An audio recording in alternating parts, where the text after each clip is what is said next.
ഈ അനുഗ്രഹിക്കപ്പെട്ട നല്ല രാത്രിക്കായി കർത്താവിനെ സ്തുതിക്കുന്നു. PYMന്റെ ഈ ആനുവൽ കൺവെൻഷൻ ഇന്ന് രാത്രിയിൽ ആരംഭിപ്പാൻ സ്വർഗത്തിലെ ദൈവം അവസരം നൽകിയതോർത്ത് ദൈവത്തെ സ്തുതിക്കുന്നു. ഈ യോഗം ലീഡ് ചെയ്യുന്ന കർത്തദാസൻ പാസ്റ്റർ ബിജു സി നയനാൻ അവർകൾ, ഈ യോഗം പ്രാർത്ഥിച്ച് ദൈവസന്നിധിയിൽ സമർപ്പിച്ച പാസ്റ്റർ KS മത്തായി അവർകൾ, എനിക്ക് പിന്നാലെ ദൈവദിനം സംസാരിപ്പാൻ പ്രാർത്ഥനയോടെ ഇരിക്കുന്ന പാസ്റ്റർ സജി ദാനിയൽ അവറുകൾ, പാട്ടുകളെ പാടുന്ന പ്രിയപ്പെട്ട സഹോദരങ്ങളായ ദൈവദാസന്മാർ എല്ലാവരെയും ഓർക്കുന്നു. കടന്നു വന്ന പ്രിയപ്പെട്ടവർ, ഓൺലൈനിലായിരിക്കുന്ന ദൈവമക്കൾ, ദൈവദാസന്മാർ, ഇവിടെ സദസ്സിലായിരിക്കുന്ന ദൈവദാസന്മാർ എല്ലാവരെയും കർത്താവും രക്ഷിതാവുമായ യേശുക്രിസ്തുവിന്റെ അനുഗ്രഹീത നാമത്തിൽ ഇന്ന് രാത്രിയിൽ സ്നേഹവചനം ചൊല്ലി തുടർന്നുള്ള ശുശ്രൂഷയ്ക്കായി എവരെയും ക്ഷണിക്കുന്നു. കർത്താവ് നമ്മെ അനുഗ്രഹിക്കട്ടെ. PYMന്റെ ഒരു കൺവെൻഷൻ കൂടെ കൂടുവാൻ സ്വർഗത്തിലെ ദൈവം നമുക്ക് അവസരം തന്നതിൽ ഞാൻ ദൈവത്തെ മഹത്വപ്പെടുത്തുകയും കർത്താവിന് സ്തുതി അർപ്പിക്കുകയും ചെയ്യുന്നു. സകലമാനവും മഹത്വവും പുകഴ്ചയും കർത്താവിന് അർപ്പിച്ചുകൊണ്ട് ഇന്ന് രാത്രിയിലെ ആമേൻ തിരുവചന ചിന്തയ്ക്കായിട്ട് ഒരു വേദഭാഗം വായിക്കുവാൻ ഓർപ്പിക്കുന്നു. മർക്കോസിൻ്റെ സുവിശേഷം 1-ാം അധ്യായം അതിൻ്റെ 15-ാമത്തെ വാക്യം. മർക്കോസിൻ്റെ സുവിശേഷം 1-ാം അധ്യായം അതിൻ്റെ 15-ാമത്തെ വാക്യം.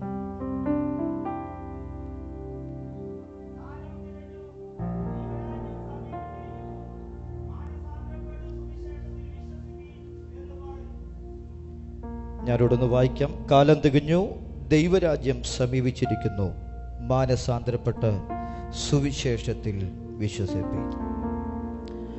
ആയിരങ്ങളിൽ സുന്ദരൻ വന്നിതൻ, ആരിലും ഉന്നതൻ ക്രിസ്തുവാ. 10,000ങ്ങളിൽ സുന്ദരൻ വന്നിതൻ, ആരിലും ഉന്നതൻ ക്രിസ്തുവാ. അവനൊപ്പം പറയാൻ ഒരാളും ഇല്ല, അവനെ പോൽ ആരാധ്യനാരും ഇല്ല. അവനൊപ്പം പറയാൻ ഒരാളും ഇല്ല, അവനെ പോൽ ആരാധ്യനാരുമില്ല. അവനിൽ ശരണപ്പെട്ടാരുമേ ആരുമേ ഒരു നാളും അലയാതെ ബോധമായി ബോധമായി. അവനിൽ ശരണപ്പെട്ടാരുമേ ആരുമേ ഒരു നാളും അലയാതെ ബോധമായി ബോധമായി.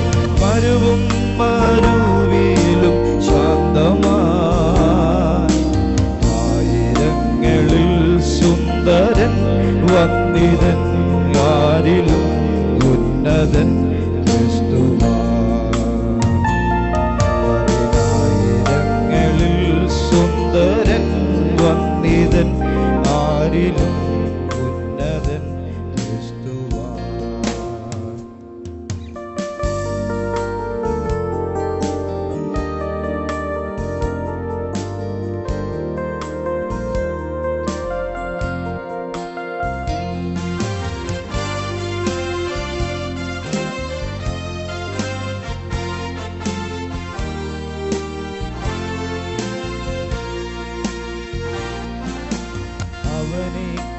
പൊതുവായി നിറുത്തി ദൈവം, അവനെ കൊണ്ടത്രേ നിരപ്പു തന്നു. അവനിക്കു പൊതുവായി നിറുത്തി ദൈവം, അവനെ കൊണ്ടത്രേ നിരപ്പു തന്നു. അവനെ വിട്ടൊരു നാളും പോകുമോ പോകുമോ, അരുതാത്തതൊന്നുമേ ചെയ്യുമോ ചെയ്യുമോ. അവനെ വിട്ടൊരു നാളും പോകുമോ പോകുമോ, അരുതാത്തതൊന്നുമേ ചെയ്യുമോ ചെയ്യുമോ. അവനെയോർത്തനിശം ഞാൻ പാടുമേ. ആയിരങ്ങളിൽ സുന്ദരൻ വന്നിതൻ, ആരിലും ഉന്നതൻ ക്രിസ്തുവാ. 10,000ങ്ങളിൽ സുന്ദരൻ വന്നിതൻ, ആരിലും ഉന്നതൻ ക്രിസ്തുവാം. വരുവിൻ വണങ്ങി നമസ്കരിപ്പിൻ, ഒരുമിച്ചുണർന്നു പുകഴ്ത്തിടുവിൻ. വരുവിൻ വണങ്ങി നമസ്കരിപ്പിൻ, ഒരുമിച്ചുണർന്നു പുകഴ്ത്തിടുവിൻ. ബലവും ബഹുമാനം ആകവേ ആകവേ തിരുമുൻപിൽ അർപ്പിച്ചു വീഴുവിൻ വീഴുവിൻ. ബലവും ബഹുമാനം ആകവേ ആകവേ തിരുമുൻപിൽ അർപ്പിച്ചു വീഴുവിൻ വീഴുവിൻ. തിരുനാമം എന്നേക്കും വാഴ്ത്തുവിൻ. ആയിരങ്ങളിൽ സുന്ദരൻ വന്നിതൻ, ആരിലും ഉന്നതൻ ക്രിസ്തുവാ. പതിനായിരങ്ങളിൽ സുന്ദരൻ വന്നിതൻ, ആരിലും ഉന്നതൻ ക്രിസ്തുവാ. നമ്മുടെ വിശുദ്ധ കരങ്ങളെ ഉയർത്തി കർത്താവിനെ സ്തുതിക്കാമല്ലോ. അവനൊപ്പം പറയാൻ ഒരാളുമില്ല, അവനെ പോലെ ആരാധ്യനായി ആരുമില്ല. അവനെ ആരാധിപ്പാൻ, അവനെ മഹത്വപ്പെടുത്തുവാൻ ദൈവം നമ്മുടെ ജീവിതത്തിൽ അവസരം ഒരുക്കി തന്നു ഓർത്ത് ദൈവത്തെ സ്തുതിക്കുന്നു, കർത്താവിനെ മഹത്വപ്പെടുത്തുന്നു. നാം വായിച്ച വേദഭാഗത്തിലേക്ക് പ്രവേശിച്ച് എനിക്ക് ലഭിച്ച സമയത്തിനുള്ളിൽ എനിക്ക് നൽകിയ സ്വത്രം തീമിനൊത്തവണ്ണം സംസാരിപ്പാൻ ഞാൻ കർത്താവിൽ ആഗ്രഹിക്കുന്നു. നാം അറിഞ്ഞിരിക്കുന്നത് പോലെ ഇന്നു മുതൽ നടക്കുന്ന ഈ സുവിശേഷ യോഗത്തിൻ്റെ സന്ദേശം എന്ന് പറയുന്നത് ദൈവരാജ്യം എന്ന വിഷയമാണ്. ദൈവരാജ്യം, സ്തോത്രം. ദൈവരാജ്യം സംബന്ധിയായ വിഷയങ്ങളെക്കുറിച്ച് ഇന്നു മുതൽ സംസാരിക്കുമ്പോൾ അതിനൊരു അടിസ്ഥാനമിട്ട് അടിത്തറ പാകി എനിക്ക് പിൻപേ പ്രസംഗിക്കുവാൻ വരുന്ന ദൈവദാസന്മാർക്കായി വിഷയത്തെ വിഭജിക്കുമ്പോൾ അതിനൊരു അടിസ്ഥാനമാകട്ടെ എന്ന പ്രാർത്ഥനയോടുകൂടെയാണ് ഇന്ന് രാത്രിയിൽ ഞാൻ ഈ ദൈവത്തിൻ്റെ വചനവും ഈ വിഷയവുമായി ദൈവസന്നിധിയിൽ നിൽക്കുന്നത്. എവരും പ്രാർത്ഥനയോടുകൂടെ ദൈവസന്നിധിയിലേക്ക് തിരുവചന കേൾവിക്കായിട്ട് ഒരുമിച്ച് സ്തോത്രത്തോടായിരിക്കാം. കർത്താവ് നമ്മെ അനുഗ്രഹിക്കട്ടെ. വായിച്ച വേദഭാഗം മർക്കോസിൻ്റെ സുവിശേഷം 1-ാം അധ്യായം 15-ാമത്തെ വാക്യമാണല്ലോ. കാലം തികഞ്ഞു, ദൈവരാജ്യം സമീപിച്ചിരിക്കുന്നു, മാനസാന്തരപ്പെട്ട് സുവിശേഷത്തിൽ വിശ്വസിപ്പീൻ എന്ന് പറഞ്ഞു. സ്തോത്രം. നമ്മുടെ കർത്താവായ യേശു ക്രിസ്തു രംഗപ്രവേശനം ചെയ്യുന്നതിന് മുൻപ് തൊട്ട് ശുശ്രൂഷയ്ക്കായി തൻ്റെ പ്രഭാഷണ ജീവിതത്തിന് വേണ്ടി പ്രവേശിക്കുന്നതിന് മുൻപ് തൊട്ട് ദൈവരാജ്യം എന്ന വിഷയം പ്രസംഗിച്ചു തുടങ്ങിയിരുന്നു. നമുക്കറിയാവുന്നത് പോലെ തന്നെ യേശുവിൻ്റെ വഴികാട്ടി അല്ലെങ്കിൽ വഴിയൊരുക്കുന്നവൻ എന്ന പേരിനാൽ പുകഴ്പെറ്റ യോഹന്നാൻ സ്നാപകൻ മത്തായി സുവിശേഷം 3-ാം അധ്യായത്തിൽ നാം വായിക്കുമ്പോൾ മാനസാന്തരപ്പെടണം, ദൈവരാജ്യം സമീപിച്ചിരിക്കുന്നു എന്ന വിഷയത്തെക്കുറിച്ച് പ്രസംഗിച്ച് ആരംഭിക്കുന്നത് നമുക്ക് കാണാം. സ്തോത്രം. ദൈവരാജ്യം എന്ന വിഷയത്തെക്കുറിച്ച് പുതിയ നിയമത്തിൽ പ്രസംഗിച്ചാദ്യം തുടങ്ങിയത് യോഹന്നാൻ സ്നാപകന. ഇച്ചിരി കട്ടിക്കാണ് പ്രസംഗിച്ചത്, നമുക്കറിയാം. ഹല്ലേലൂയ, സ്തോത്രം.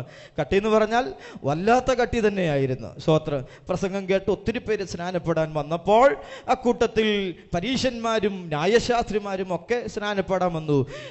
യോഹന്നാൻ പിടിച്ച് സ്നാനപ്പെടുത്തി എണ്ണം തികയ്ക്കാൻ നിൽക്കാതെ പിടിച്ചു നിർത്തിയിട്ട് ചോദിച്ചു, എവിടുന്നാണ് വന്നത്? ഇന്നടുത്തുനിന്ന് വരിക. ഉപദേശം ഏതാന്ന് ചോദിച്ചു, അല്ലേ? സ്തോത്രം.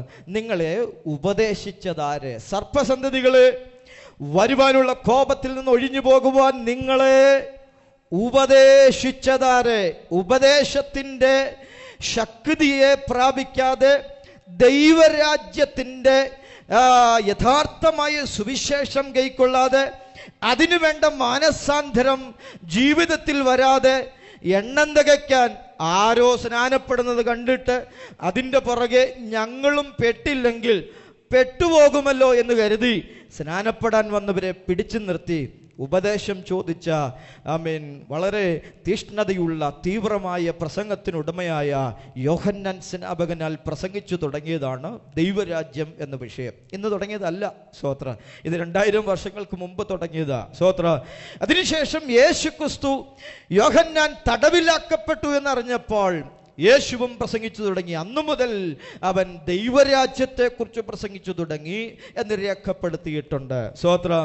പിന്നീട് യേശു തൻ്റെ 12 ശിഷ്യന്മാരെ അടുത്ത് വിളിച്ചിട്ട് അവരോട്, ലൂക്കോസിന്റെ സുവിശേഷം 9-ാം അധ്യായത്തിൽ നാം വായിക്കുമ്പോൾ അവരോട് പറഞ്ഞു, നിങ്ങളും പോയി ദൈവരാജ്യം എന്ന വിഷയം തന്നെ പ്രസംഗിച്ചോളാൻ പറഞ്ഞു. അപ്പോൾ ദൈവരാജ്യം എന്ന വിഷയം യേശുവിന് വഴിയൊരുക്കാൻ വന്ന യോഹന്നാൻ സ്നാപകൻ മുതൽ നമ്മുടെ കർത്താവായ യേശു ക്രിസ്തുവിലൂടെ ശിഷ്യന്മാരിലൂടെ പുതിയ നിയമത്തിൽ സഭയ്ക്കായി തമ്പുരാൻ നൽകിയ പ്രചാരം നേടിയതും പ്രാധാന്യമർഹിക്കുന്നതുമായ ഒരു വിഷയമാണ് സ്വർഗരാജ്യം അഥവാ ദൈവരാജ്യം എന്നുള്ള വിഷയം. സ്തോത്രം. ഇന്ന് രാത്രിയിൽ നമ്മൾ ആ വിഷയത്തെക്കുറിച്ച് അല്പനിമിഷം ചിന്തിക്കുമ്പോൾ, കർത്താവേ, ഞങ്ങളും സ്വർഗരാജ്യത്തിന് അവകാശികളായി വീണ്ടെടുക്കപ്പെട്ട ജനമായി നിൽക്കുമ്പോൾ കർത്താവിൻ്റെ കൃപ ഞങ്ങളെ ഇന്ന് രാത്രിയിലൂടെ ഒരിക്കൽ കൂടെ പൊതിഞ്ഞ് ആ ദൈവരാജ്യത്തിന് ഞങ്ങളെ യോഗ്യരാക്കുകയും അതിനായി ഞങ്ങളെ ഒരുക്കുകയും ചെയ്യണമേ എന്ന പ്രാർത്ഥനയോടുകൂടെ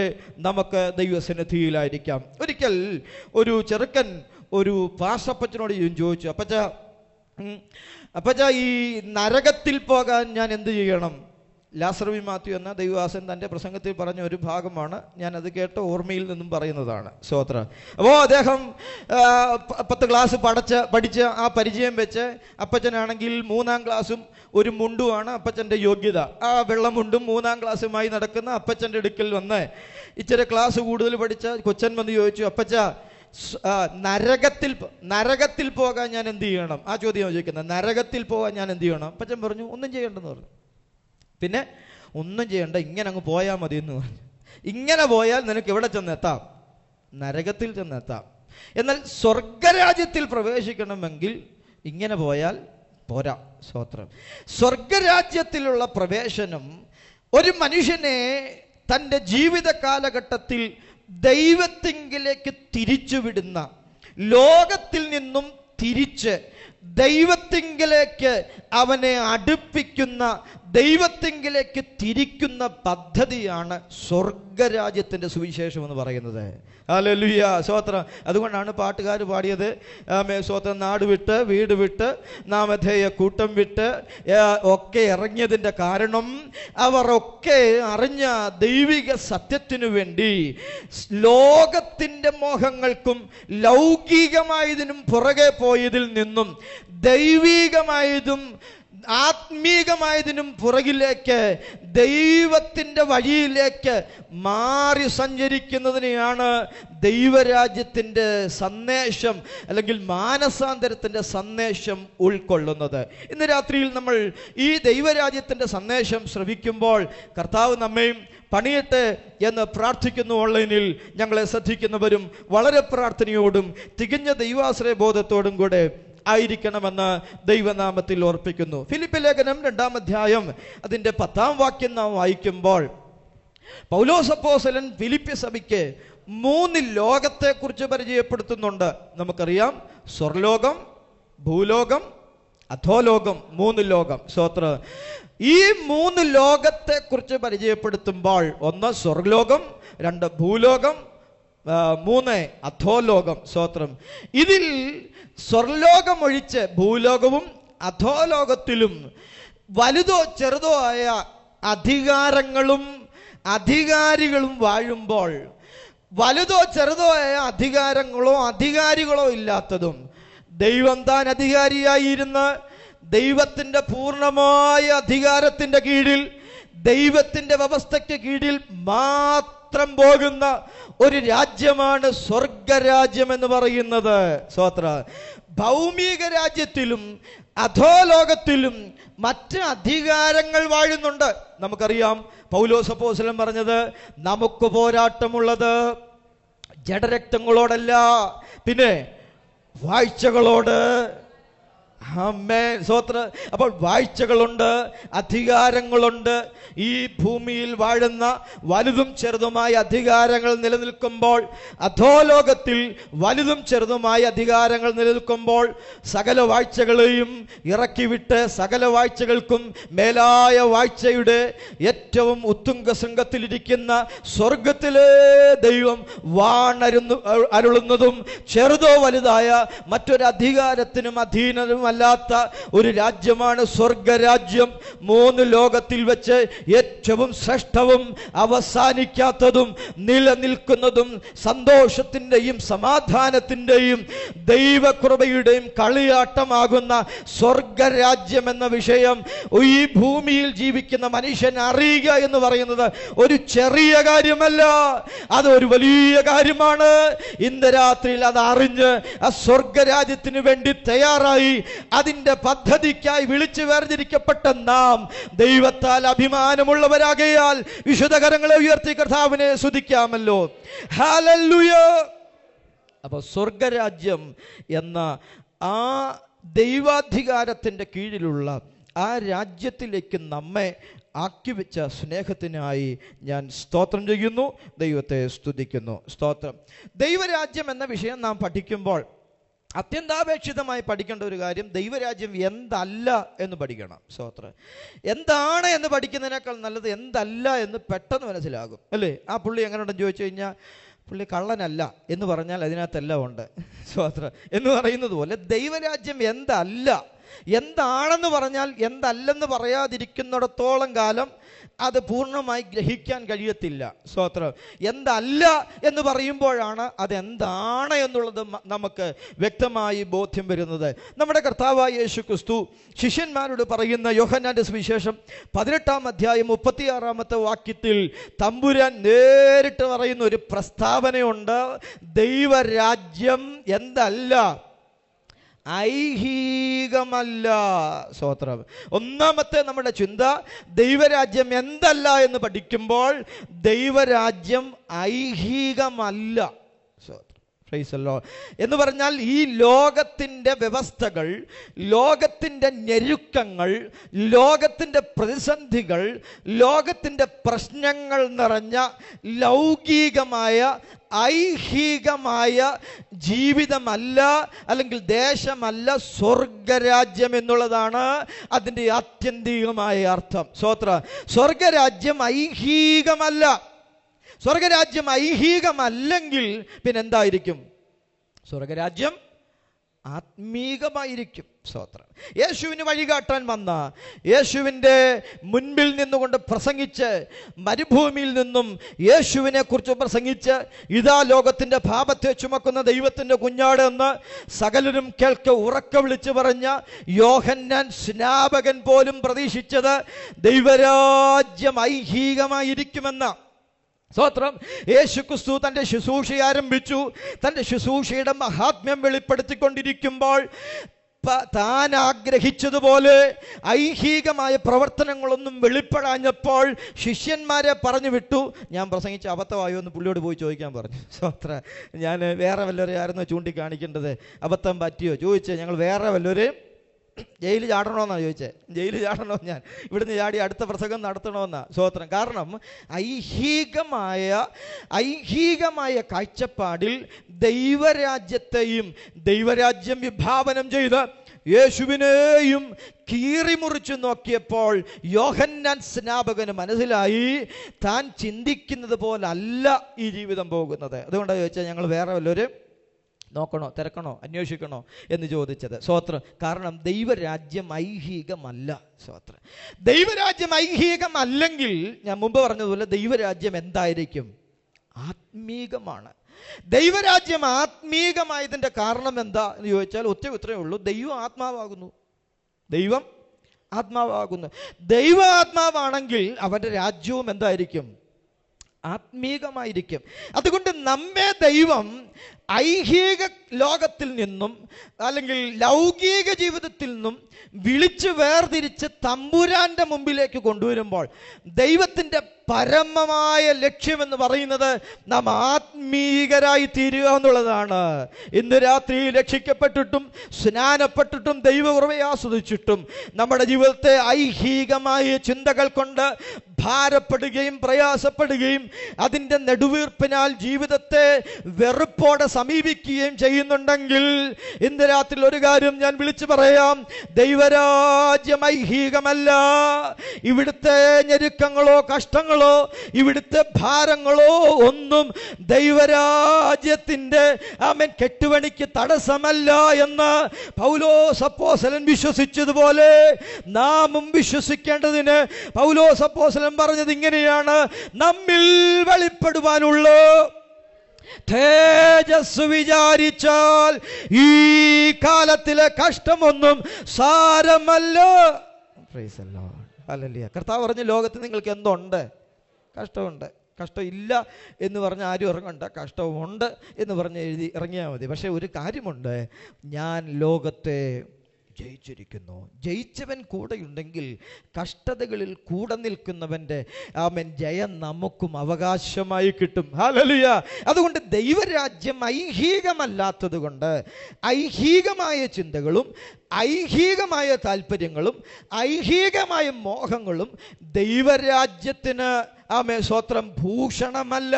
പിന്നെയോ ആത്മീയമായ ചിന്തകൾ, ആത്മീയമായ രീതി, ആത്മീയ ആരാധന, ആത്മീയ കൂട്ടായ്മ, ഇവയൊക്കെയാണ് ദൈവരാജ്യം വിഭാവനം ചെയ്യുന്നത്. സ്തോത്രം. ഒന്ന്, ദൈവരാജ്യം ഐഹികമല്ല.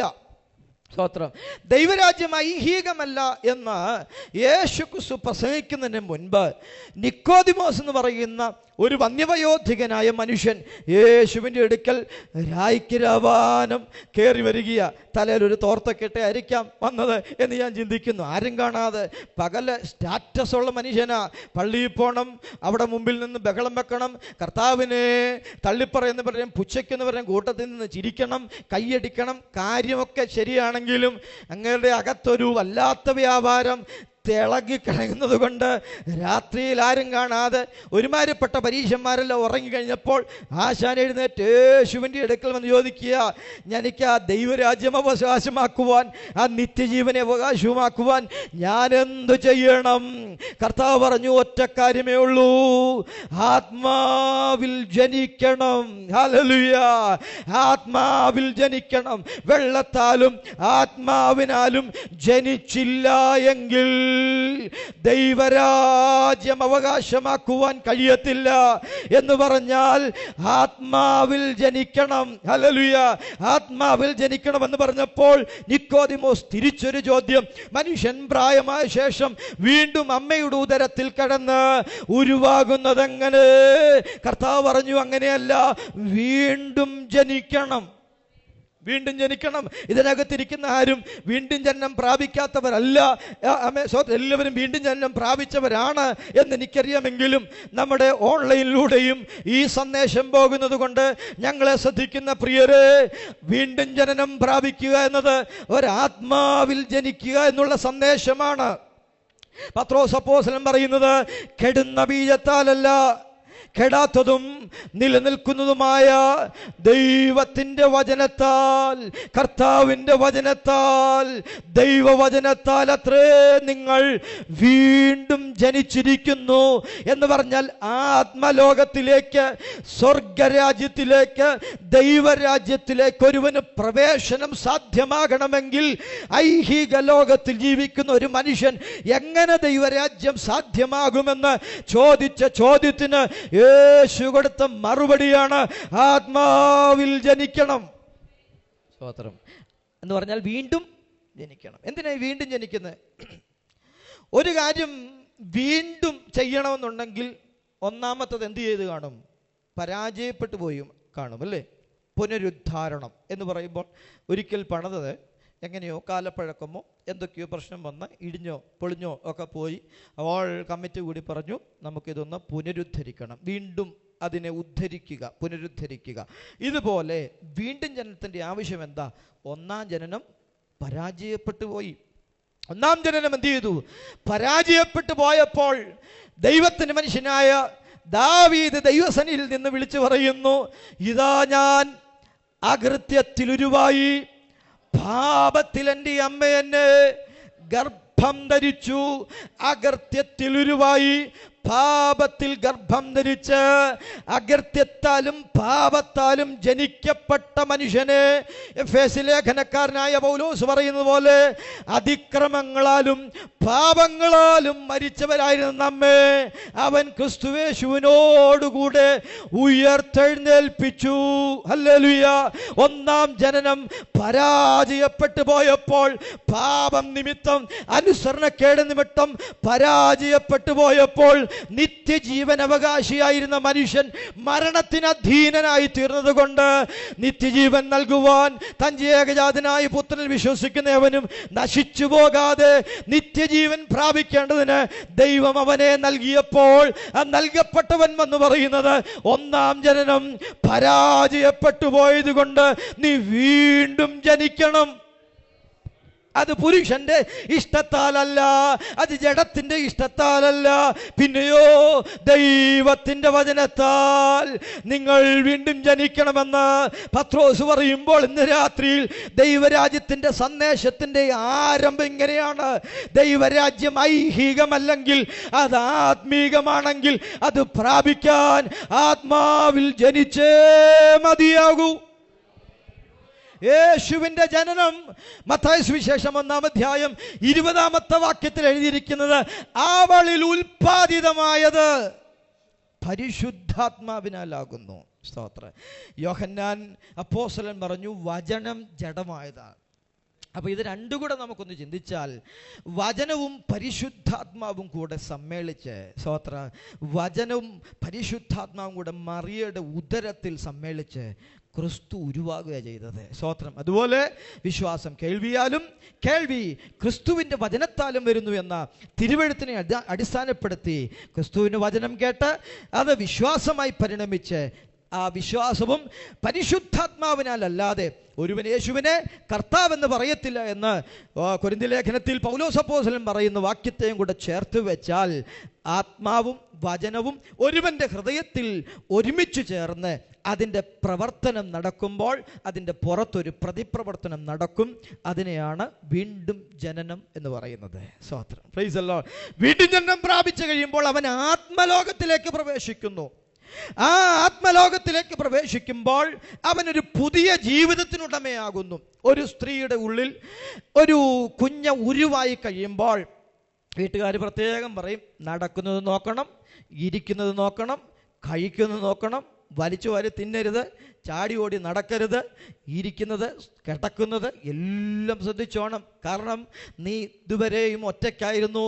ഇന്ന് നിൻ്റെ ഉള്ളിൽ ഒരു കുഞ്ഞ്, ഒരു ശിശു ഉരുവായിട്ടുണ്ട്. അതുകൊണ്ട് അതിന് ദോഷം വരുന്നതൊന്നും നിൻ്റെ നടപ്പിൽ, നിൻ്റെ നിൽപ്പിൽ, നിൻ്റെ ഇരിപ്പിൽ, നിൻ്റെ ആഹാരപാനീയ വ്യവസ്ഥയിൽ പോലും നീ നോക്കണം.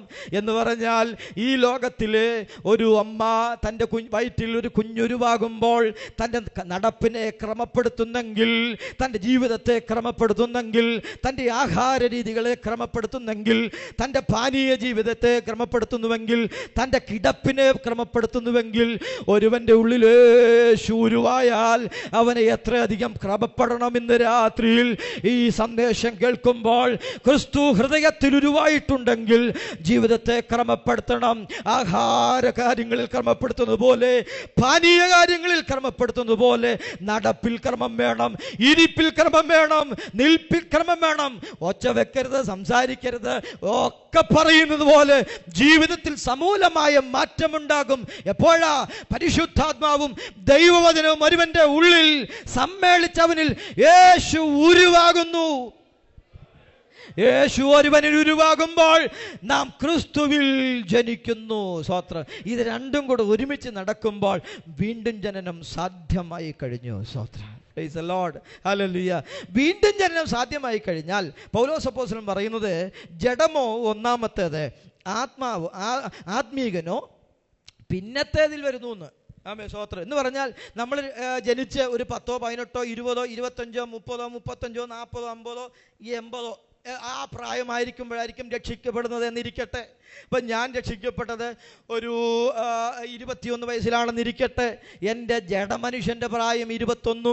22-ാം വയസ്സിൽ ഞാൻ എത്തുമ്പോൾ എൻ്റെ ആത്മീകൻ്റെ പ്രായം ഒന്നുമേ ഉള്ളൂ. സ്തോത്രം. അതുകൊണ്ട് ജഡം ഒന്നാമത്തത്, ആത്മീകൻ പിന്നത്തേതിൽ വരുന്നു എന്ന കാരണത്താൽ ജഡവും ആത്മീകനും കൂടെ തമ്മിൽ വഴക്കുണ്ടായാൽ, കലഹമുണ്ടായാൽ ആത്മീകൻ തോറ്റുപോകും. അവന് പൗലോസ് അപ്പോസ്തലൻ ഗലാത്യ ലേഖനത്തിൽ പറഞ്ഞു, ജഡത്തിൻ്റെ സന്തതി എന്ന ഇസ്മായിലും വാഗ്ദത്ത സന്തതിയായ ആത്മീയ സന്തതിയായ ഇസഹാക്കും കൂടെ ഒരു വീട്ടിൽ ഒരു കൂരയ്ക്കകത്തൊക്കത്തില്ല. ദൈവവചനമോ എന്ന് പറയുന്നു, ജഡത്തെ പുറത്താക്കുവീൻ. ഒരുവൻ ദൈവരാജ്യത്തിന് യോഗ്യനായി മാറുമ്പോൾ, ഒരുവൻ ദൈവരാജ്യത്തിൻ്റെ സന്ദേശം ഏറ്റെടുത്ത് ആത്മീക ലോകത്തിലേക്ക്, ദൈവരാജ്യ ലോകത്തിലേക്ക് പ്രവേശിക്കുമ്പോൾ അവൻ ആദ്യം ചെയ്യേണ്ടത് അവന്റെ ജഡത്തെ അതിന്റെ രാഗമോഹങ്ങളോട് ഉരിഞ്ഞു കളയുക. അവിടെ എഴുതിയിരിക്കുന്ന ഗലാത്യ ലേഖനക്കാരൻ പറയുന്നത്, ആമേ സ്തോത്രം, ദാസിയെയും മകനെയും എന്ത് ചെയ്യുക? അതെന്തിനാ ദാസിയെയും മകനെയും കൂടെ പുറത്താക്കുന്നത്? ചെറുക്കനെ മാത്രം വിട്ടാൽ പോരായിരുന്നു? ഒക്കത്തില്ല. ചെറുക്കനെ വിട്ട ഒരു പ്രശ്നമുണ്ട്, അമ്മ വീട്ടിൽ നിൽക്കുന്നതുകൊണ്ട് രാത്രി കയറി വരും. സ്തോത്രം, കപ്പക്കാലയിൽ വന്ന് നിന്നിട്ട് ഒരു അല്ലേ, ഞാൻ വന്നിട്ടുണ്ട് എന്ന്. അപ്പോൾ അമ്മ പകലത്തെ കപ്പയും ചക്കയും മാങ്ങയും അതും ഇതും ചോറും ചിക്കനും ഒക്കെ പൊതിഞ്ഞ് കെട്ടി വെച്ചിരിക്കുക. അമ്മ കൊണ്ടെന്ത് ചെയ്യും? കപ്പക്കാലെ കൊണ്ട് കൊടുക്കും. ചെറുക്കം പുറത്താണെങ്കിലും തീറ്റ അകത്തുനിന്നാവും. അതുകൊണ്ട് പറഞ്ഞ് അമ്മയെ ഒരുമിച്ച് അങ്ങ് പുറത്താക്കിക്കണമെന്ന്. അത് പറഞ്ഞാൽ ജഡത്തെ അവൻ്റെ രാഗമോഹങ്ങളോടെ എന്ത് ചെയ്യണം? പ്രൈസല്ലോ, അതിൻ്റെ രാഗമോഹങ്ങളോടെ തള്ളെ പെരയ്ക്കകത്ത് നിർത്തിയിട്ട് മകനെ പറഞ്ഞു വിട്ടാൽ, ഈ രാത്രിയിൽ വരുന്നവൻ അബ്രഹാം അറിയും ആരോ രാത്രി വരുന്നുണ്ട്. അബ്രഹാം ഒരു ദിവസം എത്തി നോക്കിയപ്പോൾ ചെറുക്കനെ അബ്രഹാം കണ്ണടക്കി, ആ പോട്ടെ അവൻ കഞ്ഞി കുടിച്ച് കിടക്കട്ടെ അല്ലേ. സ്വോത്രം. ഈ കപ്പക്കാലേ വരുന്നവൻ പയ്യെ പയ്യെ പയ്യെ എവിടെ കയറും?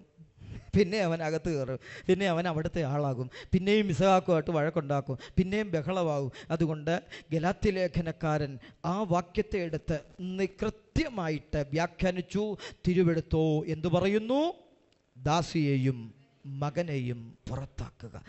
ദൈവരാജ്യം എന്ന സന്ദേശം നമ്മുടെ ഹൃദയത്തിലേക്ക് ദൈവം പകർന്നു എന്ന കാരണത്താൽ നാം ആത്മീക ലോകത്തിലേക്ക് പ്രവേശിച്ചതുകൊണ്ട് നാം അറിഞ്ഞിരിക്കേണ്ടതും നമ്മുടെ ജീവിതത്തിൽ അനുവർത്തിക്കേണ്ടതുമായ പ്രധാനപ്പെട്ട ഒരു കാതലായ വിഷയമാണ് ജഡത്തെ അതിൻ്റെ രാഗമോഹങ്ങളോടെ ഉരിഞ്ഞു കളയുക എന്നുള്ളത്. കാരണം യേശു പറഞ്ഞു, ദൈവരാജ്യം ഐഹികമല്ല. അങ്ങനെയെങ്കിൽ എന്നെ തല്ലിയപ്പോൾ ഞാൻ തിരിച്ചു തല്ലാൻ ആളെ ഇറക്കിയേനെ. സ്വത്ര. അങ്ങനെയെങ്കിൽ എന്നെ ചീത്ത വിളിച്ചപ്പോൾ ഞാൻ തിരിച്ച് നല്ലത് വർത്താനം പറഞ്ഞേനെ. സ്വത്ര. എന്നെ നീ കള്ളനാണോ പ്രവാചകനാണോ ചോദിച്ചപ്പോൾ ഞാൻ തിരിച്ചവനെ പറഞ്ഞേനെ. കർത്താവ് പറഞ്ഞില്ല. കാരണം ഐഹികമല്ല. സ്വത്ര. ദൈവരാജ്യം ഐഹികമല്ലാത്തത് കൊണ്ട്, ദൈവരാജ്യം ആത്മീകമായതുകൊണ്ട് തമ്പുരാൻ തൻ്റെ സേവകരെ ഇറക്കി പ്രതികാരം ചെയ്യുന്നതിന് പകരം, കർത്താവേ ഇവർ ചെയ്യുന്ന എന്തെന്നറിയായികയാൽ ഇവരോട് ക്ഷമിക്കണമേ എന്ന് ഉറക്കെ വിളിച്ചു പറഞ്ഞ യേശുക്രിസ്തുവിൻ്റെ മനോഭാവം, യേശുക്രിസ്തുവിൻ്റെ രക്തത്താൽ വീണ്ടെടുക്കപ്പെട്ട നമുക്കും ഉണ്ടാകണം എന്ന ആ നിത്യസത്യമായ ഉപദേശമാണ് യേശു യോഹന്നാന്റെ സുവിശേഷത്തിലൂടെ പറയുന്നത്. ദൈവരാജ്യം ഐഹികമല്ല. ഒന്ന്, ദൈവരാജ്യം ഐഹികമല്ല. സ്വോത്രം. പിന്നെ ദൈവരാജ്യം ആത്മീകമാണ്. രണ്ട്, ദൈവരാജ്യം ഭക്ഷണവും പാനീയവുമല്ല. റോമർക്ക് ലേഖനം 14 അധ്യായം അതിൻ്റെ 17 വാക്യം. ദൈവരാജ്യം എന്തല്ല? ഭക്ഷണവും പാനീയവും അല്ല. അതുകൊണ്ട് തിന്നുക, കുടിക്കുക, ആനന്ദിക്കുക, നാളെ ചാകുമല്ലോ എന്ന് കരുതിയാൽ ഈ രാത്രിയിൽ നിന്റെ ആത്മാവിനെ ചോദിച്ചാൽ എന്ത് ചെയ്യും എന്ന ചോദ്യം പോലെ ദൈവരാജ്യം എന്ന് പറയുന്നത് തീറ്റയും കുടിയും മാത്രം ലക്ഷ്യം വെച്ച് ജീവിക്കുന്നതല്ല. സ്തോത്രം. മനുഷ്യൻ അപ്പം കൊണ്ട് മാത്രമല്ല, ദൈവത്തിൻ്റെ വായിൽ നിന്ന് വരുന്ന വചനം. സ്തോത്രം. ഹല്ലേലൂയ. ദൈവത്തിൻ്റെ വായിൽ നിന്ന് വരുന്ന സകല വചനം കൊണ്ടും ജീവിക്കുമെങ്കിൽ, വചനം കൊണ്ട് ജീവിക്കുമെങ്കിൽ ഒരു ദൈവവൈതലിൻ്റെ ഉത്തരവാദിത്തമാണ് അവൻ ഭക്ഷണത്തെക്കാളും പാനീയത്തെക്കാളും ദൈവരാജ്യത്തിൻ്റെ നീതിയും ദൈവരാജ്യത്തിൻ്റെ സമാധാനവും പരിശുദ്ധാത്മാവിൻ്റെ സന്തോഷവും പ്രാപിക്കുക എന്നുള്ളത്. Praise the lord. ആമേൻ. സ്തോത്രം. ദൈവരാജ്യം ഭക്ഷണവും പാനീയവും അല്ലെങ്കിൽ പിന്നെ എന്താണെന്ന് ആ വാക്യത്തിൽ എഴുതിയിട്ടുണ്ട്?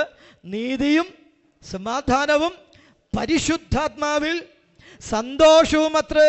ഇന്ന് രാത്രി യോഗസ്ഥലത്ത് ദൈവവചനം കേട്ടുകൊണ്ടിരിക്കുന്ന പ്രിയപ്പെട്ടവരും ഓൺലൈനിലൂടെ കേൾക്കുന്ന പ്രിയപ്പെട്ടവരുമായ എല്ലാവരോടും ചേർന്ന് നമുക്കൊരുമിച്ച് ചിന്തിക്കുവാനുള്ള ദൈവത്തിൻ്റെ വചനത്തിൻ്റെ രണ്ടാമത്തെ ഭാഗമാണ് ദൈവരാജ്യം എന്നുള്ളത്.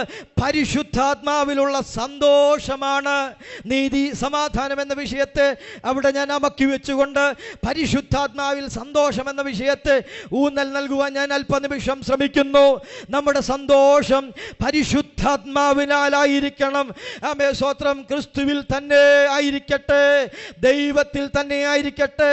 പഴയ നിയമകർത്താവ് പറയുന്നത് യഹോവയിൽ തന്നെ രസിച്ചുകൊള്ളുവീൻ. രസം സാധാരണ ഉണ്ടാകുന്നത് കോമഡി കേൾക്കുമ്പോഴാണ്, അല്ലേ? സ്തോത്രം. നല്ല രസമായിരുന്നു എന്ന് പറയാം, അല്ലേ? അങ്ങനല്ലേ? ഒരു ആക്സിഡൻറ്റ് കണ്ടിട്ട് വന്ന് പറയുമോ നല്ല രസമായിരുന്നു ആ ആക്സിഡൻറ്റ്, ആ വരവും, അത് നിങ്ങളാരും പറയത്തില്ല, അല്ലേ? ഒരു കരച്ചിൽ കണ്ടുകൊണ്ടും നമ്മൾ പറയത്തില്ല. പക്ഷെ ഒരു കോമഡി കണ്ടാൽ പറയും നല്ല രസമായിരുന്നു. കാരണം ചിരിക്കാനുള്ള, സന്തോഷിക്കാനുള്ളത് അതിനകത്തുനിന്ന് കിട്ടി എന്നുള്ളതാണ്.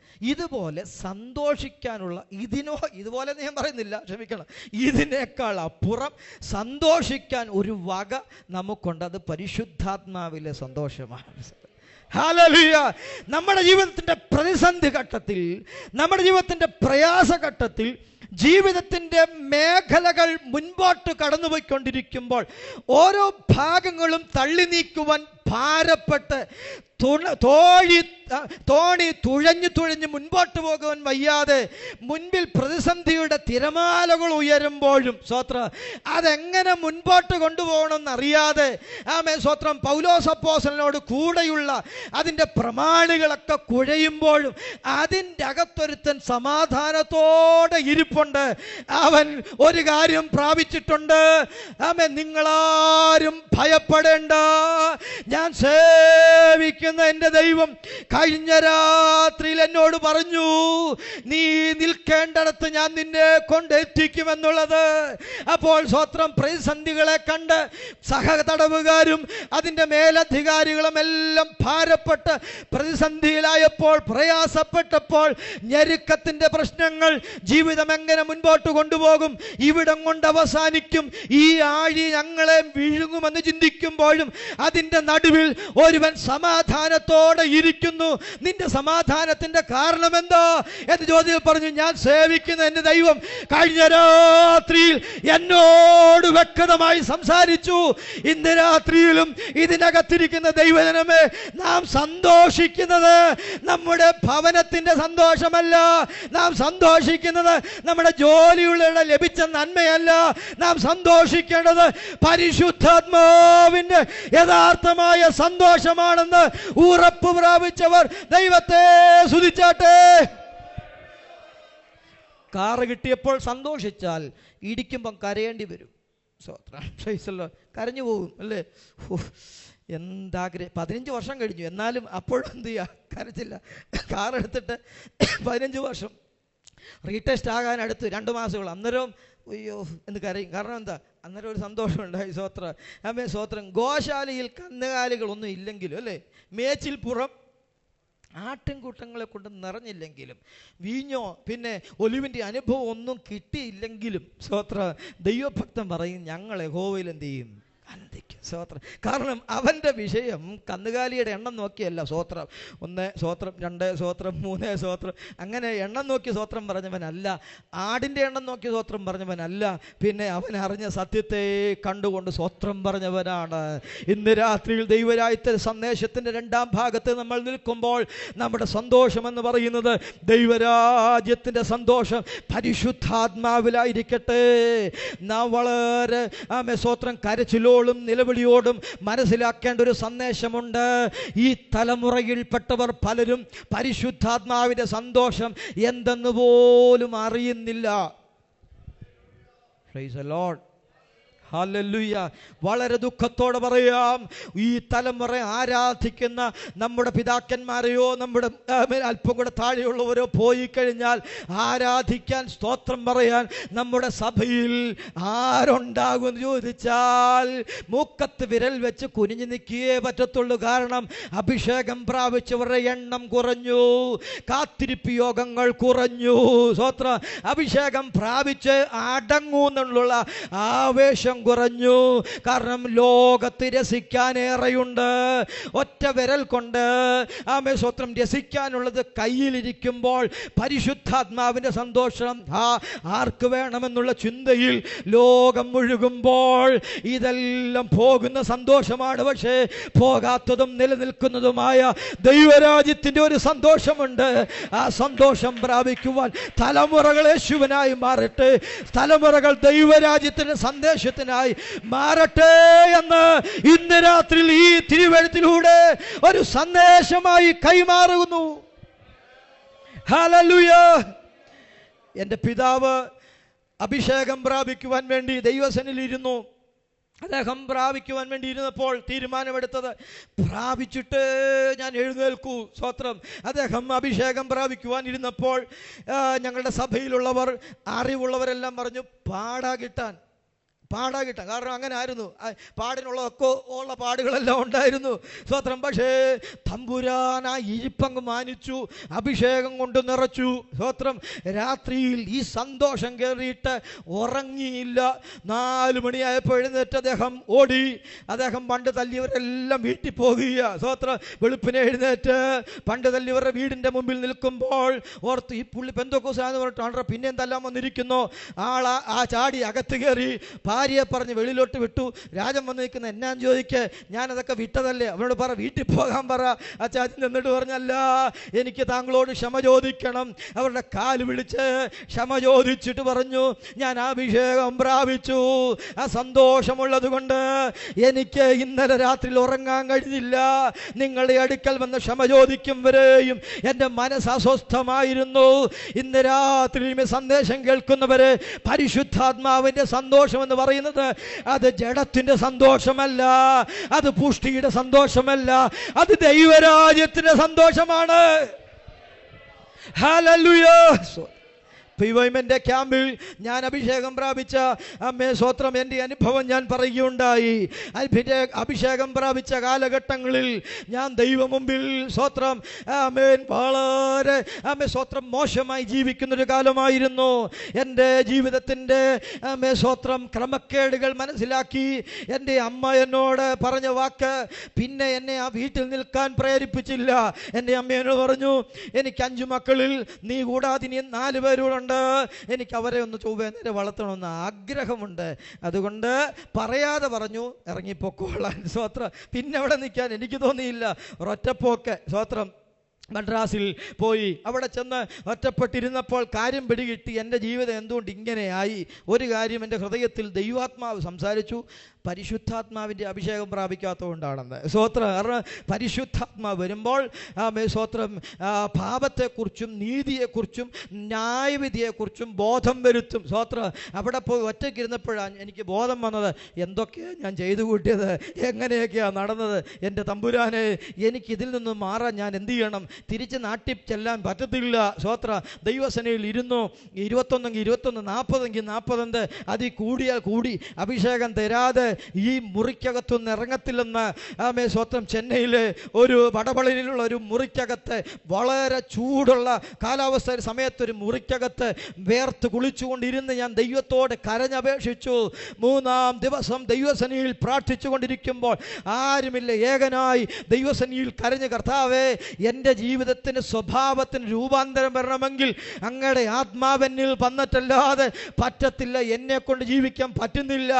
എനിക്ക് ആഗ്രഹമുണ്ട്, വചനമറിയാം, വചനത്തിൻ്റെ സന്ദേശം അറിയാം, ചെയ്യരുതെന്നറിയാം. പക്ഷേ സ്വത്രം നന്മ ചെയ്യണമെന്ന് ആഗ്രഹമുണ്ടെങ്കിലും ഞാൻ ഇച്ഛിക്കാത്തത് ചെയ്തു പോകുന്നു. എന്നെ അങ്ങയുടെ പരിശുദ്ധാത്മാവ് കൊണ്ട് നിറച്ച് മതിയാകൂ എന്ന് പറഞ്ഞ് കരഞ്ഞ് നിലവിളിച്ച് സ്തോത്രം ചെയ്തുകൊണ്ടിരിക്കുമ്പോൾ സ്വർഗത്തിൽ നിന്നൊരു ശക്തി എൻ്റെ മേൽ ഇറങ്ങി വരികയും ഞാൻ അഭിഷേകം കൊണ്ട് നിറഞ്ഞ് സ്തോത്രം ആ സിമന്റ് തറയിൽ ഫുട്ബോൾ ചാടുന്നത് പോലെ ചാടി ദൈവത്തെ ആരാധിക്കുകയും ചെയ്യുന്നു. എത്ര സമയം ഇരുന്നെന്ന് എനിക്കറിയത്തില്ല. എൻ്റെ പിതാവിൻ്റെ ജ്യേഷ്ഠൻ്റെ ഭാര്യ ഡ്യൂട്ടി കഴിഞ്ഞ് വന്നപ്പോൾ ഞാൻ അകത്ത് ഭയങ്കര ആരാധനയാ. സ്തോത്രം നൈറ്റ് ഡ്യൂട്ടി കഴിഞ്ഞ് വന്നതുകൊണ്ട് സ്തോത്രം എന്നെ വിളിക്കാതെ കിടന്നുറങ്ങി. എപ്പോഴോ ഞാൻ നോക്കുമ്പോൾ സ്തോത്രം പേരമ്മ അവിടെ കിടക്കുന്നു. സ്തോത്രം ഞാൻ ചോദിച്ചു എപ്പോഴാണ് വന്നത്? ഞാൻ ഒത്തിരി നേരമായി. സ്തോത്രം എന്ന് പറഞ്ഞാൽ പരിസരം മറന്ന് എൻ്റെ ദൈവത്തെ ആരാധിക്കുവാൻ അന്ന് കഴിഞ്ഞതുകൊണ്ടാണ് ഇന്ന് ഈ വേദിയിൽ നിൽക്കുന്നതെന്ന് എനിക്കറിയാം. എൻ്റെ വീട്ടിൽ കയറ്റാൻ കൊള്ളാത്തവനെ ഒരു വേദിയിൽ കയറ്റാൻ കൊള്ളാവുന്നതിനാക്കിയെങ്കിൽ അത് പരിശുദ്ധാത്മാവിൻ്റെ സന്തോഷമല്ലാതെ മറ്റൊന്നുമല്ല. സ്വന്തം വീട്ടിൽ നിന്ന് ഇറക്കി വിട്ടവനെ ദൈവത്തിൻ്റെ വീട്ടിലേക്ക് കയറ്റിയത് പരിശുദ്ധാത്മാവ് കൈപിടിച്ചാണെങ്കിൽ ഇന്ന് രാത്രിയിൽ ഈ സന്ദേശവുമായി ഇവിടെ നിൽക്കുമ്പോൾ എന്തുകൊണ്ടും ദൈവത്തിൻ്റെ പരിശുദ്ധാത്മാവിൻ്റെ അഭിഷേകം പ്രാപിച്ച് ആത്മാവിൽ സന്തോഷിപ്പാൻ കഴിയുന്നില്ലെങ്കിൽ ദൈവരാജ്യം നമുക്ക് അന്യമാകും. Price the Lord. ഒന്ന്, ദൈവരാജ്യം ഐഹികമല്ല. രണ്ട്, ദൈവരാജ്യം ഭക്ഷണവുമല്ല പാനീയവുമല്ല. മൂന്ന്, ദൈവരാജ്യം കാണത്തക്കവണ്ണമല്ല. ലൂക്കോസിൻ്റെ സുവിശേഷം 17-ാം അധ്യായം അതിൻ്റെ 20-ാമത്തെ വാക്യം. എൻ്റെ സമയം അവസാനിച്ചു. അല്പം നിമിഷങ്ങൾ കൂടെ ഉണ്ട്. വേഗത്തിലിരിക്കാം. ദൈവദാസനോട് പറഞ്ഞത് പൊക്കോട്ടെന്ന് പറഞ്ഞത്. സ്വത്ര പ്രസംഗിച്ചു, ഞാൻ ഇവിടെ ഇരുന്നോളാം എന്നാണ് പറഞ്ഞത്. അപ്പം പൊന്നച്ചൻ ഭാഷയോടെ പ്രസംഗിച്ചുകൊണ്ട് ഇപ്പോൾ ആര് കുത്തിയാലും അരി വെളുത്താം എന്ന് പറഞ്ഞപ്പോൾ എന്നെ നോക്കിയിട്ട് പറഞ്ഞു കുത്തിക്കൊള്ളാൻ പറഞ്ഞു. സ്വത്ര എന്നാലും ഒത്തിരി നേരം കുത്തിയാൽ വല്ലാത്ത കുത്തായിപ്പോവും എന്നതുകൊണ്ട് വേഗത്തിൽ നിർത്താം. ഈ ഒരു സന്ദേശം കൂടെ പറഞ്ഞ് നിർത്താം. സ്വത്രം. ദൈവരാജ്യം കാണത്തക്കവണ്ണമല്ല. 17-ാം അധ്യായം അതിൻ്റെ 20-ാമത്തെ വാക്യം. സ്തോത്രം. ദൈവരാജ്യം കാണത്തക്കവണ്ണമുള്ളതല്ല. സ്തോത്രം. അപ്പൊ പൗലോസ് അതിനൊരു വ്യാഖ്യാനം കൊടുത്തു. ഞങ്ങൾ കാണുന്നതിനെയല്ല, ഞങ്ങൾ കാണാത്തതിനെയാണ് നോക്കി പാർക്കുന്നത്. അതിൻ്റെ കാരണം, കാണുന്നത് താൽക്കാലികം, കാണാത്തത് നിത്യം. സ്തോത്രം. ദൈവരാജ്യം, യേശു പറഞ്ഞു, അത്ഭുതങ്ങൾ സംഭവിച്ചുകൊണ്ടിരിക്കുമ്പോൾ, അതിശയങ്ങൾ സംഭവിച്ചുകൊണ്ടിരിക്കുമ്പോൾ, രോഗികൾ സൗഖ്യമായിക്കൊണ്ടിരിക്കുമ്പോൾ, ഭൂതങ്ങൾ പുറത്താക്കപ്പെട്ടുകൊണ്ടിരിക്കുമ്പോൾ കർത്താവ് പറഞ്ഞു, ഇത് സംഭവിക്കുമ്പോൾ ഒരു കാര്യം മനസ്സിലാക്കിക്കോണം, ദൈവരാജ്യം നിങ്ങളുടെ ഇടയിൽ ഉണ്ട്. സ്തോത്രം. സ്പഷ്ടം. ദൈവരാജ്യം കാണാൻ പറ്റുന്നതല്ല, ദൈവരാജ്യം കാണാൻ കഴിയാത്തതാ. പക്ഷേ ഈ കാണാൻ കഴിയാത്ത ഒന്നിനെ പൗലോസ് നോക്കിക്കൊണ്ടിരിക്കുക. പൗലോസ് പറയാം, ഞങ്ങൾ കാണുന്നതിനെ അല്ല, ഞങ്ങൾ കാണാത്തതിനെ നോക്കുക. കാണാത്തതിനെ എങ്ങനെ നോക്കും? അത് വിശ്വാസ കണ്ണാലേ പറ്റത്തുള്ളൂ. Price the Lord. വിശ്വാസ കണ്ണാലേ പറ്റത്തുള്ളൂ. അനേകർക്ക് കാണാൻ കഴിയാത്തത് കൃപയാൽ കാണുവാൻ തമ്പുരാൻ നമുക്ക് കൃപ തന്നോർത്ത് ഞാൻ ദൈവത്തെ സ്തുതിക്കുക. വീഴുമ്പോൾ പോലും കണ്ണ് തുറന്നിരിക്കുന്ന ഒരാളുണ്ടായിരുന്നല്ലേ, പ്രവാചകനാ, ഭയങ്കര പ്രവാചകനാ, ബിലയാ. സ്തോത്രം. പുള്ളി പറയുന്നത്, നമ്മളൊക്കെ വീഴുമ്പോൾ ചോദിക്കും എങ്ങനെ വീഴുന്നു? ഒരു പിടുത്തവും ഒരു നിന്ന് പോകുന്നുണ്ട്, പിന്നെ ഞാൻ താഴെ കിടക്കുന്ന കിടന്ന് നമ്മുടെ കണ്ണും അടഞ്ഞു പോയി, എങ്ങനെ വീണ എന്തോ ഒരു പിടുത്തവും കിടത്തില്ല. പക്ഷേ സ്തോത്രം, ബിലയാവിനെ കുറിച്ച് പറഞ്ഞ ആശാൻ വീഴുമ്പോൾ പോലും കണ്ണു തുറന്നിരിക്കും. പക്ഷേ ആശാൻ ആരെ കണ്ടില്ല? കഴുത കണ്ടിട്ടും മുന്നിൽ നിൽക്കുന്ന ദൈവ സാന്നിധ്യത്തെ എന്ത് ചെയ്തില്ല? കൃപയാൽ കഴുത കണ്ടതുപോലെ കാണാൻ ദൈവം നമുക്ക് കൃപ ചെയ്തതോർത്ത് ഇന്ന് രാത്രി ഞാൻ ദൈവത്തെ സ്തുതിക്കുന്നു. പ്രഗത്ഭന്മാർ കാണാൻ കഴിയാത്തത്, സ്തോത്രം, അറിവുള്ളവർ, പരിചയമുള്ളവർ, പ്രാപ്തിയുള്ളവർ, ധനമുള്ളവർ, പഠിത്തമുള്ളവർ, അധികാരമുള്ളവർ പലരും കാണാതെ, സ്തോത്രം, കണ്ടിട്ടും കാണാതെ പോയ ഈ ദൈവരാജ്യത്തിൻ്റെ സന്ദേശം, ദൈവരാജ്യത്തിൻ്റെ അത്ഭുതം, ദൈവരാജ്യത്തിൻ്റെ സുവിശേഷം കൃപയാൽ എനിക്കും നിങ്ങൾക്കും കാണാൻ കഴിയുന്നത് മഹാഭാഗ്യമാകയാൽ ഞാൻ ദൈവത്തെ സ്തുതിക്കുന്നു. ദൈവരാജ്യം കാണത്തക്കവണ്ണമല്ലെങ്കിൽ, അത് കാണാത്തതാണെങ്കിൽ ആ കാണാത്തത് നിത്യമാണ്. സ്തോത്രം. ദൈവം അവകാശമായി കൊടുത്ത സ്തോത്രം, ഭൂമിയിൽ വന്നു പാർക്കുന്ന അബ്രഹാം തൻ്റെ മകനോടൊപ്പം പാർക്കുമ്പോൾ ഇവിടെ സ്തോത്രം, എബ്രായ ലേഖനകർത്താവ് വിളിച്ചു പറയുന്നു, സ്തോത്രം, ദൈവം വാഗ്ദത്തം ചെയ്ത ഭൂമിയിൽ അവൻ എന്ത് ചെയ്തു? അന്യദേശത്തെന്നതുപോലെ പാർത്തു. അതിൻ്റെ കാരണം മറ്റൊന്നുമല്ല, ദൈവം ശില്പിയായി നിർമ്മിച്ചതും അടിസ്ഥാനമിട്ടതുമായ നഗരത്തെ നോക്കി പാർത്തു. ഈ ഭൂമിയിൽ വസിപ്പാൻ ദൈവം നമുക്ക് നൽകുന്നതെല്ലാം സ്തോത്രത്തോടെ നാം അനുഭവിക്കുമ്പോൾ, അതെല്ലാം നമുക്ക് സ്തോത്രത്തോടെ നാം കൊണ്ടു നടക്കുമ്പോൾ, നമ്മുടെ കണ്ണ് അവിടെ കുരുങ്ങിപ്പോകാതെ, നമ്മുടെ കണ്ണ് ഈ ഭൗമികമായ നന്മകളിൽ കുരുങ്ങിപ്പോകാതെ, ദൈവത്തിനു വേണ്ടി വിളിച്ചു വേർതിരിക്കപ്പെട്ട അബ്രഹാം തൻ്റെ തലമുറയോടുകൂടെ പറഞ്ഞു പഠിപ്പിക്കുകയാണ്, നമ്മൾ ഇവിടുത്തെ ഉള്ളവരല്ല, പിന്നെയോ ദൈവം ശില്പിയായി നിർമ്മിക്കുന്നതും അടിസ്ഥാനമിടുന്നതുമായ ഒരു നഗരം നമുക്ക് വേണ്ടി ഒരുക്കുന്നുണ്ട്, അതിനു വേണ്ടി ഒരുങ്ങണം. അതുകൊണ്ട് അദ്ദേഹം തൻ്റെ കാലത്തിലെല്ലാം കൂടാരം അടിച്ചത്. കൂടാരം, സ്തോത്രം, അല്ലെങ്കിൽ ദൈവദൂതന്മാർ അബ്രഹാമിൻ്റെ അടുക്കൽ വരുമ്പോൾ എഴുതിയിരിക്കുന്നത്, അവൻ അബ്രഹാം കൂടാരവാതിൽക്കൽ ഇരിക്കുകയായിരുന്നു. സ്തോത്രം. ലോത്തിൻ്റെ അവിടെ ചെന്നപ്പോഴോ ലോത്ത് പട്ടണവാതിൽക്ക് ഇരിക്കുകയായിരുന്നു. പഞ്ചായത്ത് പ്രസിഡന്റ് ആണോ മെമ്പറാണോ എന്നറിയത്തില്ല, പക്ഷേ പട്ടണവാതിൽക്ക് ഇരിക്കുക എന്ന് പറയുന്നത് അതിൻ്റെ അധികാര പരിധിയാണ്. അവിടെ ഇരിക്കുക. സ്തോത്രം. ലോത്ത് പറഞ്ഞു, വാ എൻ്റെ വീട്ടിൽ പോകാമെന്ന് പറഞ്ഞു. അവന് വീടായി, പറമ്പായി, ആളായി, ആരവമായി, പിള്ളേരുടെ കാര്യത്തിലൊക്കെ ഒരു തീരുമാനമായി. പക്ഷേ ഇപ്പോഴും അബ്രഹാം എവിടെയാ? കൂടാരവാതിൽക്ക്. സ്തോത്രം. അബ്രഹാം ദൂതന്മാർ പറയും, അകത്തേക്ക് ഞാൻ കയറ്റുന്നില്ല, നമുക്ക് മരത്തിന് ചവിട്ടിയിരിക്കാം. സ്തോത്രം. വൃക്ഷത്തിൻ്റെ ചവിട്ടിൽ ഇവിടെ ഇരിക്കാം, അകത്തോട്ട് ഞാൻ ക്ഷണിക്കുന്നില്ല. അറിയാമല്ലോ, ഇങ്ങനെ കാര്യങ്ങളൊക്കെ അറിയാമല്ലോ. സ്തോത്രം. അവിടെ പറക്കുമ്പോഴും ദൈവം അവകാശമായി കൊടുത്തതാണെന്ന് ബോധ്യമുള്ളപ്പോഴും ഇത് നിനക്കും നിൻ്റെ തലമുറയ്ക്കുമുള്ളതാണെന്ന് ദൈവം നേരിട്ടിടപെട്ടിട്ടും അതിനകത്തും ഒരു കൂടാരം അടിച്ചിട്ട് ഈ കൂടാരം അഴിഞ്ഞു പോകുന്നതാണെന്നും അഴിയപ്പെടാത്ത ഒരു കൂടാരം സ്വർഗത്തിൽ എനിക്കായി ഉണ്ടെന്നും വിശ്വസിച്ചുകൊണ്ട് ദൈവം ശില്പിയായി നിർമ്മിച്ചതും അടിസ്ഥാനമിട്ടതുമായ നല്ല നഗരത്തിനായി നോക്കിപ്പാർത്ത ഭക്തന്മാരുടെ പിൻതലമുറയായി ദൈവം നമ്മെ വിളിച്ചു വേർതിരിച്ചിരിക്കുമ്പോൾ ഈ സ്ഥാനത്തേക്ക് നമ്മെ കൊണ്ടുവന്നത് ഭാഗ്യമാണ്. ദൈവത്തിന്റെ കൃപയെന്നല്ലാതെ മറ്റെന്തു പറയാൻ? അതുകൊണ്ട് ഈ കൃപയെ അലക്ഷ്യമാക്കാതെ, ഈ ഭാഗ്യപദവിയെ നശിപ്പിക്കാതെ, ദൈവം നമുക്കായി ഒരുക്കിയിരിക്കുന്ന ദൈവരാജ്യത്തിനായി നാം ഒരുങ്ങേണ്ടത് അത്യന്താപേക്ഷിതമാണ്. ഞാൻ എൻ്റെ സന്ദേശം പറഞ്ഞ് അവസാനിപ്പിക്കുമ്പോൾ, ദൈവരാജ്യം എന്ന് പറയുന്നത് അത് ഐഹികമല്ല പ്രിയരെ. ദൈവരാജ്യം ആത്മീകമാണ്. ദൈവരാജ്യം ഭക്ഷണത്തിൻ്റെയും പാനീയത്തിൻ്റെയും പുറകെ ഓടേണ്ടതല്ല. ദൈവരാജ്യം പരിശുദ്ധാത്മാവിന്റെ സന്തോഷമാണ്. ആമേൻ. സ്തോത്രം. ഒരു പുതിയ ഭക്ഷണം കഴിക്കുന്നതിനേക്കാൾ, ഒരു നല്ല വെള്ളം കുടിക്കുമ്പോൾ സന്തോഷത്തെക്കാൾ ഇന്ന് പകൽ ദൈവത്തെ ആരാധിക്കാൻ എനിക്ക് പറ്റി, ഇന്ന് പകൽ ദൈവത്തെ മഹത്വപ്പെടുത്തുവാൻ എനിക്ക് കഴിഞ്ഞു. ഇന്നത്തെ യോഗം എത്ര മനോഹരമായിരുന്നു. ദൈവത്തെ ഒന്ന് സ്തുതിക്കാൻ എനിക്ക് കഴിഞ്ഞു. ഹല്ലേലൂയ. ദൈവത്തെ ആ പാട്ട് പാടിയപ്പോൾ, ആ ദൈവവചനം വായിച്ചപ്പോൾ എൻ്റെ ഹൃദയം ഒന്ന് തുടിച്ചു. ഞാൻ സന്തോഷത്തോടെ തുള്ളിച്ചാടി എന്ന് പറഞ്ഞ് ദൈവത്തെ മഹത്വപ്പെടുത്തുന്ന പരിശുദ്ധാത്മാവിന്റെ സന്തോഷം ദൈവരാജ്യത്തിന്റെ സന്തോഷമാണെങ്കിൽ അത് നമുക്ക് അവകാശമാകണം. ഇവിടെ ഇങ്ങനെയെങ്കിൽ അവിടെ എന്തായിരിക്കും? സ്തോത്രം. അതുകൊണ്ട് ദൈവരാജ്യത്തിന്റെ സന്ദേശം ഇവിടെ അവസാനിക്കുന്നില്ല. ഒടുവിൽ പറഞ്ഞതുപോലെ ദൈവരാജ്യം കാണപ്പെടുന്നതല്ല. നാം എവിടെ അന്വേഷിച്ചു നോക്കണ്ട.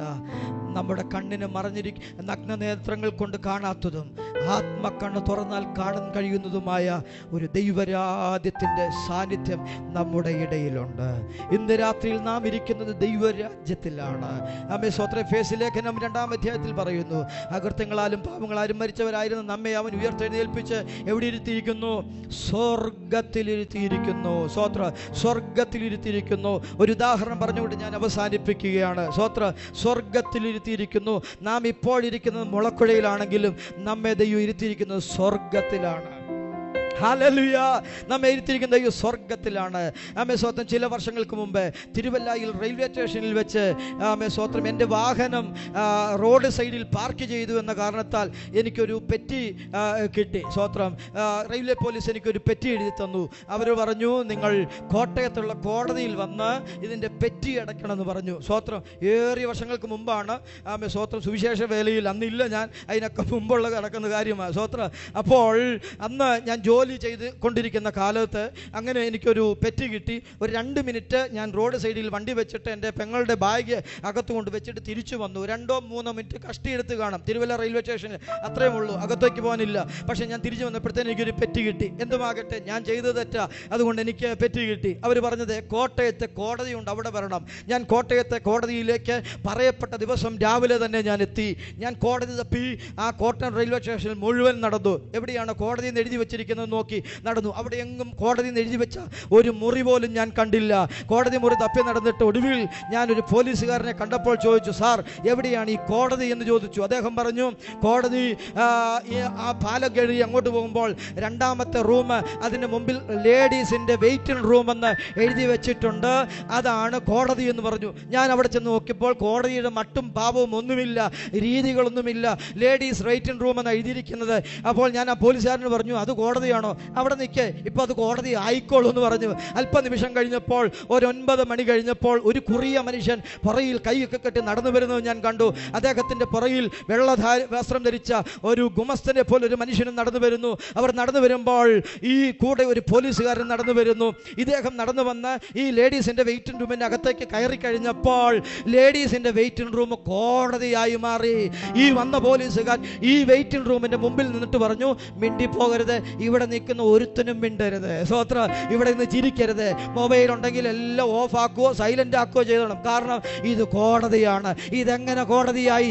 ജഡ്ജി കയറിയപ്പോൾ അത് കോടതിയായെങ്കിൽ, ഹല്ലേലൂയ, എഴുതി വെച്ചിരിക്കുന്ന ലേഡീസിന്റെ വെയിറ്റിംഗ് റൂം എന്നാണെങ്കിലും അതിനകത്ത് ജഡ്ജി കയറിയപ്പോൾ എഴുത്ത് മാറിയില്ല, പക്ഷേ അതിൻ്റെ അകത്ത് അധികാരം മാറി. ഹല്ലേലൂയ. നാം ഇരിക്കുന്നത് മുളക്കുഴയിലാകട്ടെ, നാം ഇരിക്കുന്നത് ചങ്ങനാശ്ശേരിയിലാകട്ടെ, തിരുവല്ലയിലാകട്ടെ, കോട്ടയത്താകട്ടെ, കേരളത്തിന്റെ വിവിധ ഇടങ്ങളിലാകട്ടെ, ലോകത്തിന്റെ വിവിധ ഭാഗങ്ങളിലാകട്ടെ, നാം ഇരിക്കുന്ന സ്ഥലത്തിന്റെ പേര് മാറുന്നില്ലെങ്കിലും ദൈവം നമ്മുടെ ഉള്ളിലേക്ക് വന്നപ്പോൾ നമ്മുടെ പേര് മാറി. അവൻ നമ്മെ സ്വർഗത്തിൽ തിരികെയാണ്. ആ സ്വർഗ സന്തോഷം എത്ര പേർക്കുണ്ട്? Hallelujah, Jesus. ഒരു നിമിഷം കണ്ണടച്ച് ഹൃദയങ്ങളെ ദൈവസന്നിധിയിലേക്ക് സമർപ്പിച്ച്, കർത്താവേ, എൻ്റെ നഗ്ന നേത്രങ്ങൾ കൊണ്ട് കാണാൻ കഴിയാത്ത ദൈവരാജ്യം എന്നെ അതിൻ്റെ സർവ അധികാരത്തോടും കൂടെ ഏറ്റെടുത്തപ്പോൾ ദൈവരാജ്യത്തിന് കൊള്ളാവുന്നവനായി ജീവിപ്പാൻ ദൈവമേ ഞങ്ങളെ സഹായിക്കണമേ. ഹല്ലേലൂയ, ഗ്ലോറി, സ്തോത്രം. നല്ല ദൈവമേ, വിശ്വസ്തനായ ഞങ്ങളുടെ നല്ല കർത്താവേ, ഈ അനുഗ്രഹിക്കപ്പെട്ട നല്ല സമയത്തിനായി ഞങ്ങൾ സ്തോത്രം ചെയ്യുന്നു. ദൈവരാജ്യം എന്ന വിഷയത്തെ ആസ്പദിച്ചുകൊണ്ട് ഇന്ന് രാത്രി മുതൽ ഞങ്ങൾ ഒരുമിച്ച് ചിന്തിക്കുന്ന സന്ദേശം ഞങ്ങളെ ദൈവത്തെങ്കിലേക്കും അങ്ങയുടെ രാജ്യത്തെങ്കിലേക്കും അടുപ്പിക്കുകയും ഒരുക്കുന്നതിനും കാരണമായി തീരുവാൻ സ്വർഗത്തിലെ ദൈവം സഹായിക്കണമെന്ന് ഞങ്ങൾ അങ്ങയോട് പ്രാർത്ഥിക്കുന്നു. ഞങ്ങൾ കേൾക്കുന്ന ദൈവവചനം ഞങ്ങളെ പണിയുവാൻ, ഞങ്ങൾ കേൾക്കുന്ന ദൈവവചനം ഞങ്ങളെ ദൈവത്തോട് അടുപ്പിക്കുവാൻ കാരണമാക്കണമേ എന്ന് ഞങ്ങൾ അങ്ങയോട് പ്രാർത്ഥിക്കുന്നു. കർത്താവേ, ദൈവരാജ്യത്തിൻ്റെ ശക്തി ഞങ്ങൾ വ്യാപരിച്ച് പരിശുദ്ധാത്മാവിൽ സന്തോഷിക്കുന്ന ഒരു തലമുറയായി ഞങ്ങളുടെ പിഎമ്മിൻ്റെ തലമുറകളെ തീർക്കണമെന്ന് പിതാവിൻ്റെയും പുത്രൻ്റെയും പരിശുദ്ധാത്മാവിൻ്റെ നാമത്തിൽ ഞങ്ങൾ പ്രാർത്ഥിക്കുന്ന കർത്താവേ, ഇന്ന് രാത്രി അനുഗ്രഹിക്കണം, തുടർന്നുള്ള ശുശ്രൂഷയും മാനിക്കണം, യേശുവിൻ്റെ നാമത്തിൽ തന്നെ, ആമേൻ. ഇത്രത്തോളം എനിക്ക് സമയം അനുഭവിച്ചെന്ന ദൈവദാസന്മാർക്കും എന്നെ കേട്ടിരുന്ന എല്ലാ പ്രിയപ്പെട്ടവർക്കും എൻ്റെ നന്ദി, സ്നേഹം അറിയിക്കുന്നു. ദൈവം അനുഗ്രഹിക്കട്ടെ. ഒരിക്കൽ കൂടെ കരമുയർത്തി കർത്താവിനെ സ്തുതിക്കാമല്ലോ. ഹല്ലേലൂയ.